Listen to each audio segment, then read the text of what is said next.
6.000 años antes de Cristo, de forma accidental, nacía una bebida que cambiaría el rumbo de la historia. Olvier TV, el programa cervecero.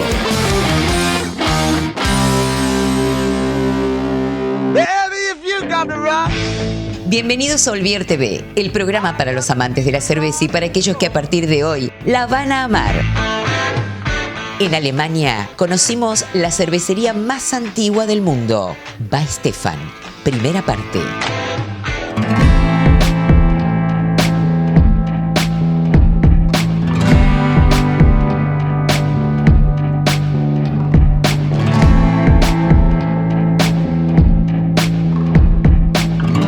Estamos en Weihenstephan. Tenemos el gusto de hablar con el head-brewmaster, Tobias Zollo.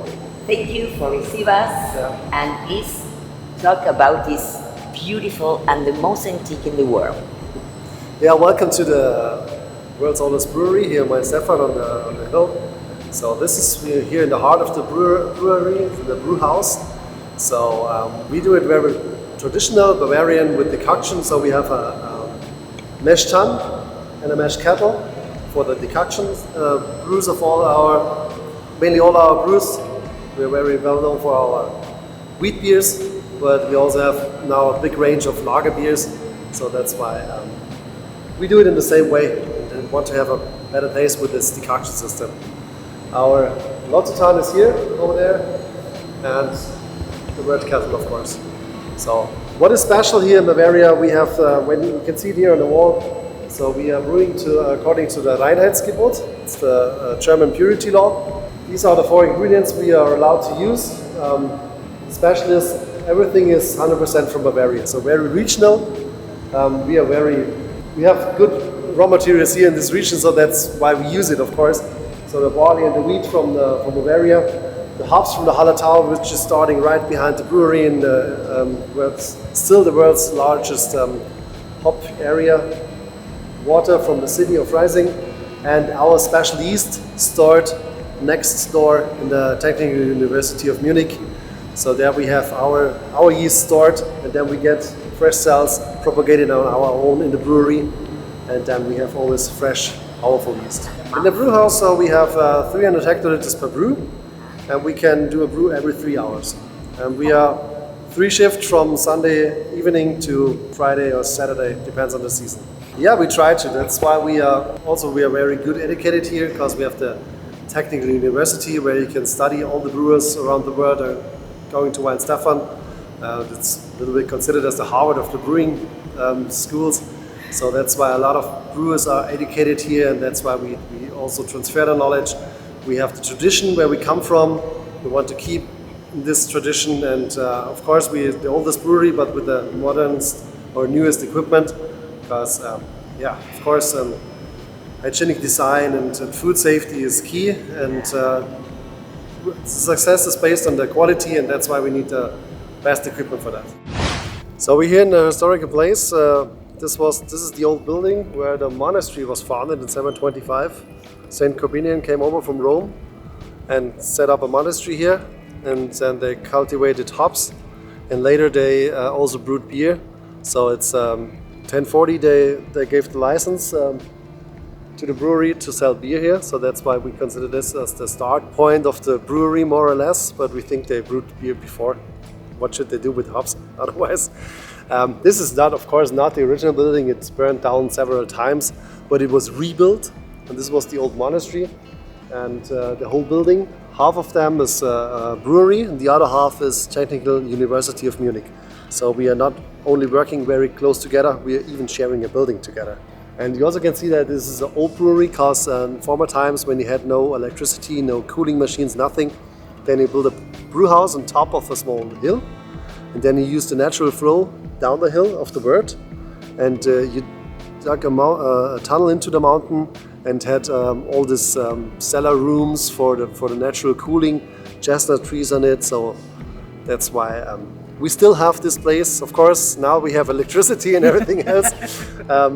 But we have the old buildings and the old setup, and we're very proud of that. So you also can see here, for example, this is a small chapel, still existing from the monastery.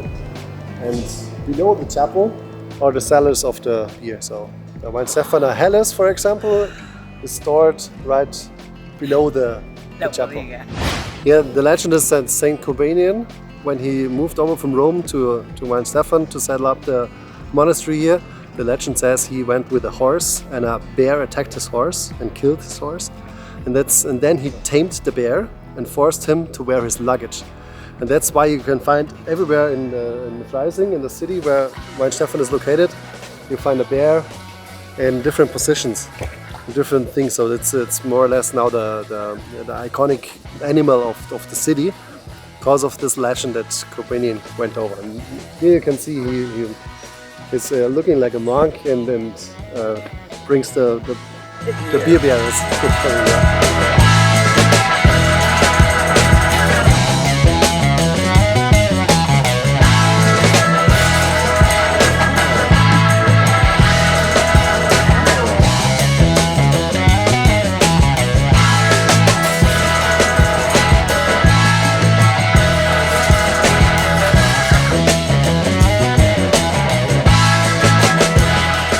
Back into the mountain, and all the cellars, the rooms left and right, and the cellars, so they are cool for the whole year.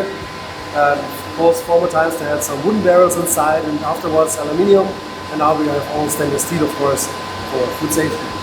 We still have the old setup with the old mountain cooling for all our beers. This is our storage cellar for all the wheat beers.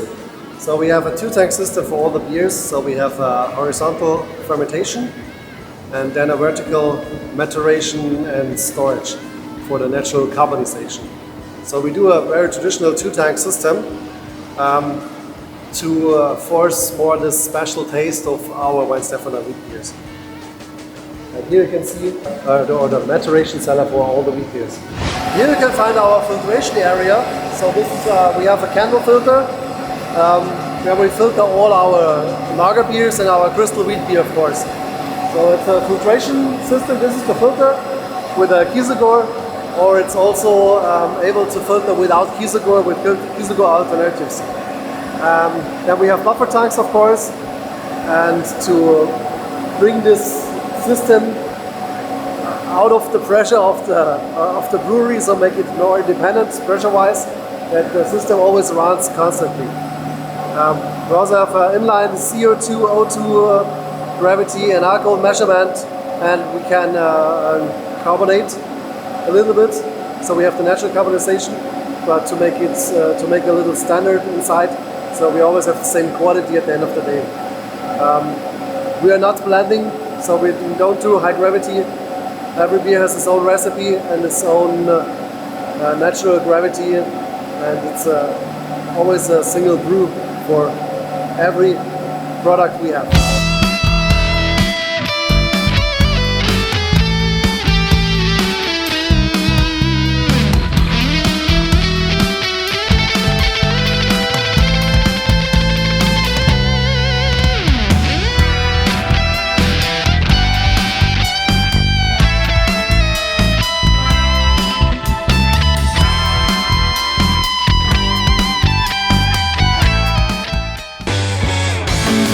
En el próximo bloque, más de esta increíble cervecería.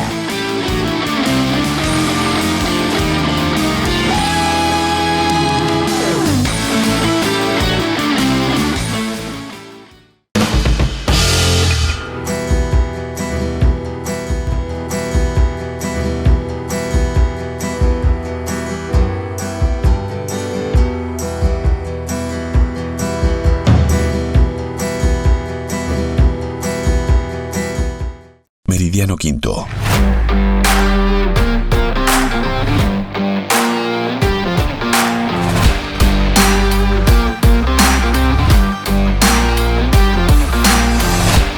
La cerveza de la Pampa, ahora en Buenos Aires. Fermentours, una experiencia única creada por José Vini y Nacho Curto. Viajes en grupos reducidos a destinos únicos para fanáticos de la cerveza. Próximo viaje, Lager Tour, un viaje cervecero por Alemania y la República Checa. Noviembre 2026. @Fermentours, ok.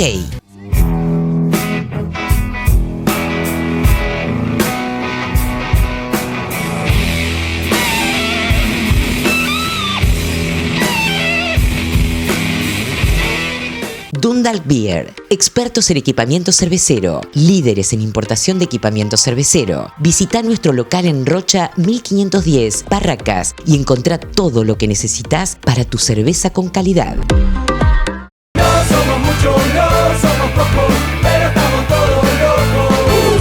No somos muchos, no somos pocos, pero estamos todos locos.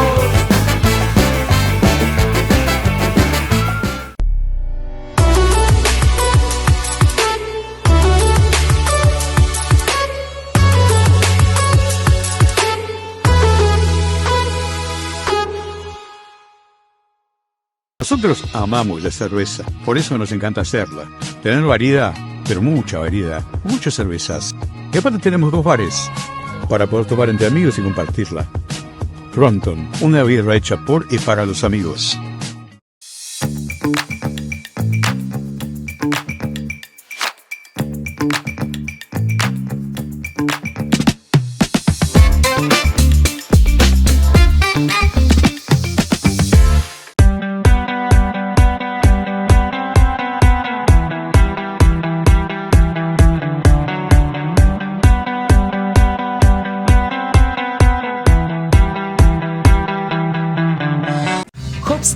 Fundada en 1845, líder mundial en la industria del lúpulo, calidad, sostenibilidad e innovación de nuevas variedades y productos de lúpulo. Hofsteiner, líder mundial en la industria del lúpulo.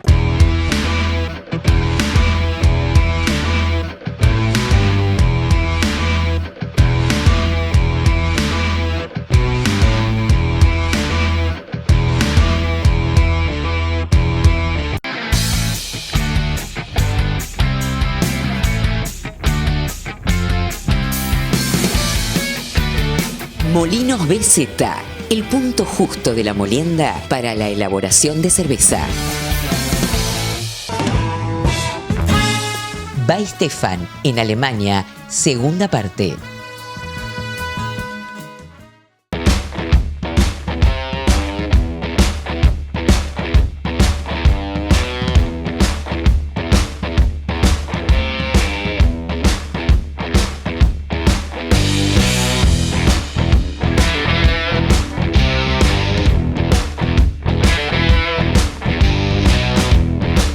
Yes, please have a look on this historical picture over there at the wall. It's showing the process of making beer, and it's starting on the left side where the farmers come with the hops and the grains and then produce malt.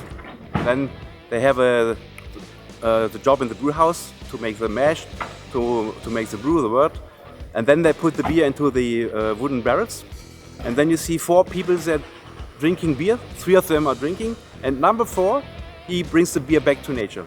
Please have a look on this and go a little bit deeper inside, then you find out what I'm talking about.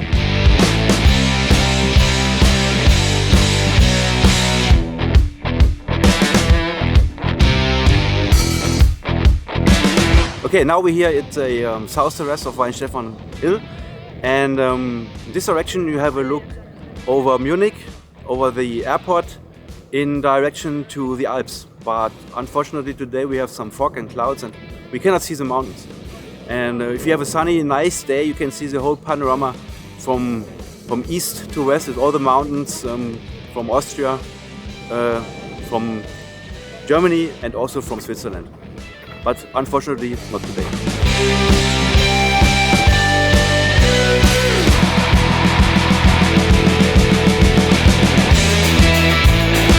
So we are now at the most historical place in Weihenstephan.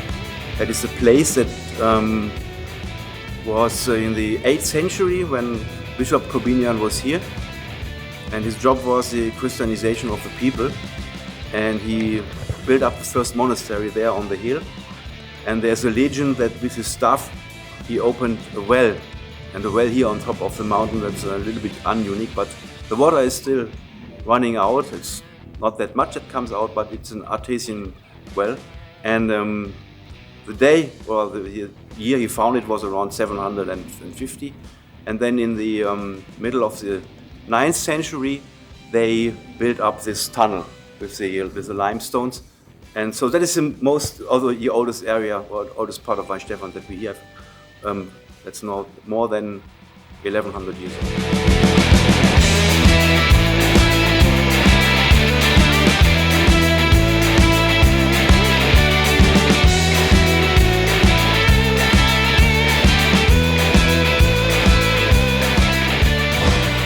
Bueno, estamos sirviendo este birrón tremendo que le falta muy poquitito para estar lista.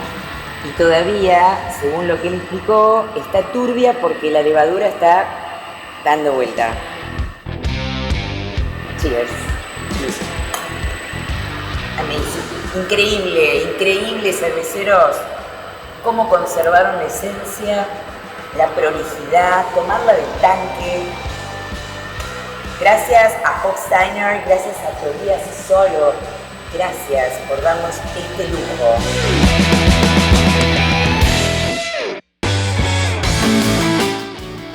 En el evento de Somos Cerveceros, en pocos días, parte del equipo de Weihenstephan estará presente.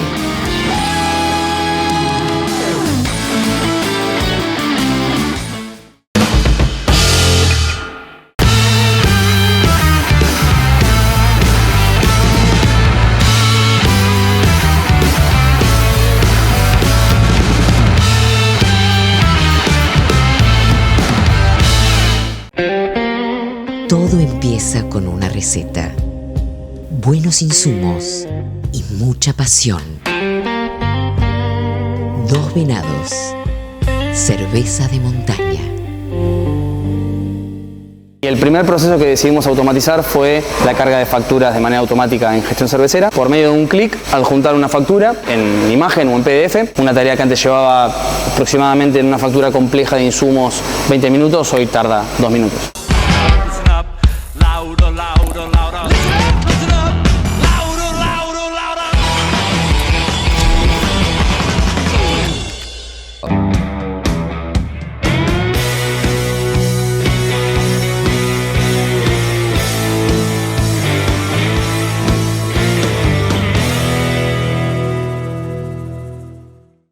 BAC, Vini Asesoría Cervecera. Capacitaciones y análisis sensorial, a la distancia e in situ, diseño y mejora de recetas, estandarización de procesos, maximización de la productividad, mejora y compras estratégicas. Mi nombre es José Vini y creé BAC para ayudarte a mejorar tus birras. BAC, mejora tu productividad. Choperas Cabo de Frío, la solución en fabricación e instalación de choperas.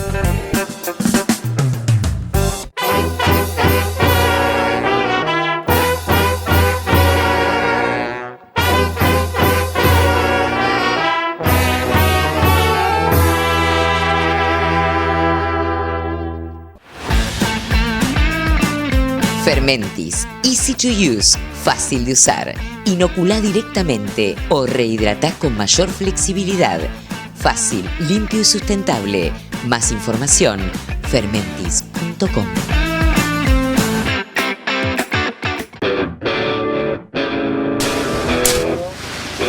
Si no ves el 3 picos, parate en punta de pie.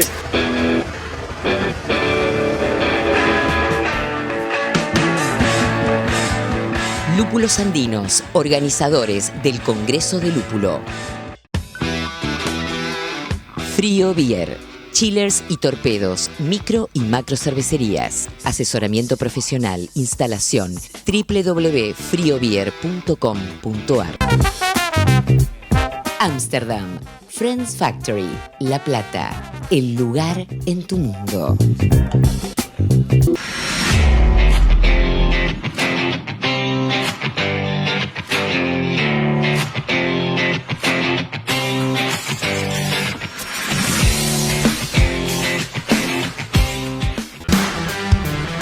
Cervecería artesanal Coleman. Un producto artesanal genuino. Coleman. Construyendo cervezas.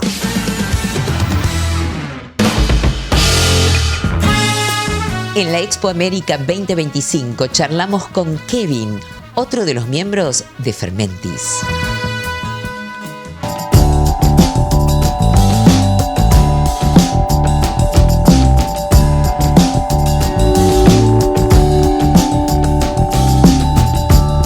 Y ahora tenemos el gusto enorme de reencontrarnos con Kevin Lane, que es el gerente de soporte técnico de ventas en Fermentis. Hi, Kevin. Hello. Hello, All Beer TV. SAF Brew LA 01 launched in 2018.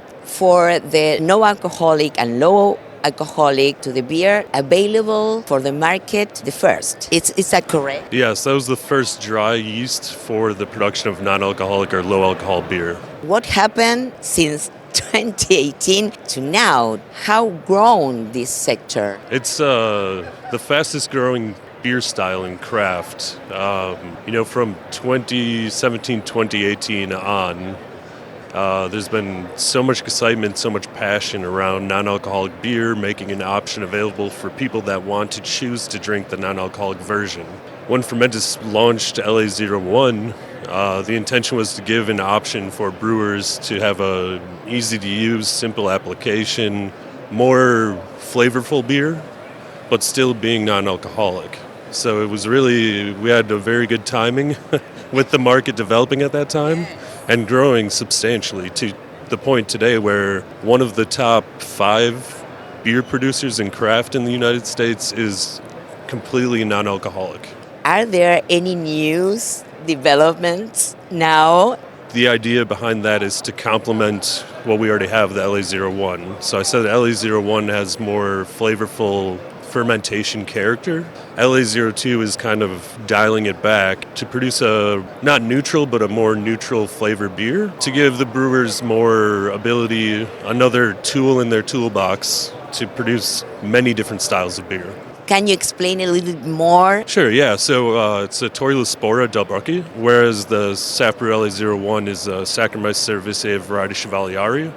So this is a non-Saccharomyces yeast, which is not common, not per se, in beer making, but common in other fermentations. Really, you're going to have more raw material show because the yeast isn't influencing the flavor of the beer with fermentative flavors so much. Of course, there still is, but it's not to a level that's going to be overwhelming the palate. So you can have more focus on the malt, more focus on the hops, brew many different styles of beer because of the strain being less fermentative flavor forward. There's been a lot of use in wine production over the years, and in fact, what we say about the use in beer is kind of the opposite of what you have coming in from wine. Yes. And the reason is because the amount of sugar that you're fermenting in a wine, it's almost entirely simple sugar. And that's really what these strains, so both LA01 and LA02 are both maltose negative. So they're only able to ferment the simple sugar, and they're not able to ferment beyond that. So you're looking at a 10 to 15% attenuation of a wort. In wine, it's almost entirely simple sugar, so it's fermenting a lot and very expressive. So it's very different, seeing the application in beer making where the carbohydrate profile is much more complex. So you have different sugars versus wine where it's all fermentable for the Toilospora. So it's really just an interesting understanding for me, seeing how in beer it's neutral and in wine it's supposed to enhance the flavor. Low alcohol and no alcohol are here to stay? 100%. 100%. Me personally, it's not my choice. I prefer the traditional old-fashioned beer with alcohol. But I understand having that offering for the customer. Because whether it's pregnancy, whether it's a lifestyle choice, healthy, if you're the designated driver, there's so many reasons. And especially in South American countries where it's a 0.00 limit. You can drive. You can't. Can't drive. So this gives a group of people, if they have a designated driver, gives them an option to have a beer, enjoy the social aspect of beer with their friends at a bar, at a brewery, wherever they are, and not have that influence and be able to drive home safely and make sure all of their friends are safe. So it's not my choice for beer, but I understand completely that there's a market for it and there will forever be a market for it. So it's here to stay for sure.